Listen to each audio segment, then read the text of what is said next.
Hi అండి. అందరికీ నమస్కారం అండి. ఫ్రెండ్స్, మనకి ఇప్పుడిప్పుడే మరొక ముఖ్యమైన అప్డేట్ అయితే రావడం జరిగిందండి. అదేమిటంటే, ఆధార్ కార్డు ఉన్నవారు జాగ్రత్త, కొత్త రకం స్కామ్ మొదలైంది అంటూ ఇప్పుడే మనకు ఒక ముఖ్యమైన అప్డేట్ అయితే రావడం జరిగిందండి. అయితే ఇందుకు సంబంధించిన పూర్తి వివరాలు అయితే మన వీడియోలో తెలుసుకుందామండి. ఎందుకంటే ప్రస్తుత పరిస్థితుల్లో ఏదైతే సైబర్ కేటుగాళ్ళు, సైబర్ క్రైమ్స్ అయితే ఎక్కువ చేస్తున్నారు. అయితే ఏదైతే దాదాపుగా తెలియని వ్యక్తుల దగ్గర నుంచి చాలా మోసాలకు పాల్పడి వారి ఆధారు, అలాగనే బ్యాంక్ అకౌంట్ నెంబర్లను అయితే తీసుకొని ఏదైతే వాళ్ళ బ్యాంకుల్లో నుంచి డబ్బులు అయితే కొల్లగొడుతున్నారు.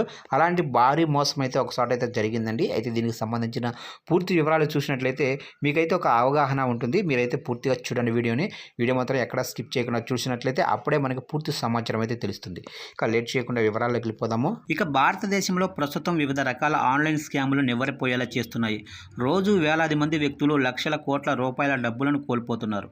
ప్రజలను మోసం చేయడానికి, వారి డబ్బును దొంగలించడానికి స్కామర్లు నిరంతరం కొత్త ఉపాయాలను అమలు చేస్తున్నారు. తాజాగా చండీగఢ్కి చెందిన ఓ మహిళ ఓ కొత్త తరహా స్కామ్ ద్వారా మోసపోయింది.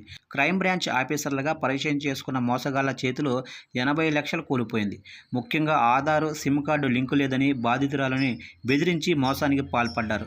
ఈ నేపథ్యంలో ఆధార్, సిమ్ కార్డు లింకు పేరుతో జరిగిన ఓ మోసం గురించి మనం తెలుసుకుందాము. ఇక చండీగఢ్లోనే సెక్టార్ 11 నివాసి అయిన బాధితురాలికి ముంబైలోనే క్రైమ్ బ్రాంచ్ పోలీసులమంటూ ఓ అధికారుల పేరుతో ఆమెకు ఫోన్ కాల్ అయితే వచ్చింది.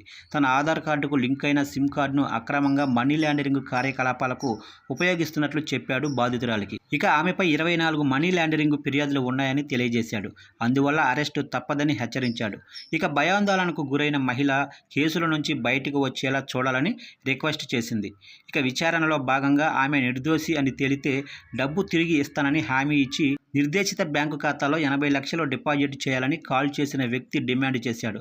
దీంతో బాధితురాలు ఆ సొమ్మును డిపాజిట్ చేసింది. అనంతరం స్కామర్ ఫోన్ స్విచ్ ఆఫ్ చేశాడు. దీంతో ఆ మహిళ మోసపోయానని గ్రహించి సైబర్ క్రైమ్ పోలీసులను ఆశ్రయించింది. ఇక పోలీసు వారు నిందితుల బ్యాంకు అకౌంట్ గుర్తించామని, కేసు విచారణలో ఉందని పోలీసు అధికారులు తెలిపారు. ఇక భారత్తో పాటు ఆగ్నేషియా దేశాల్లో సైబర్ క్రైమ్ కేసులు రోజురోజుకు పెరిగిపోతున్నాయి. ముఖ్యంగా సైబర్ దాడి చేసే వారిలో ఎక్కువ మంది లక్ష్యంగా భారత్ ముందు వరుసలో ఉంది. ఇక ముఖ్యంగా ఆన్లైన్ స్కాముల నుంచి రక్షణ ఎలాగో మనం ఒకసారి తెలుసుకుందాము.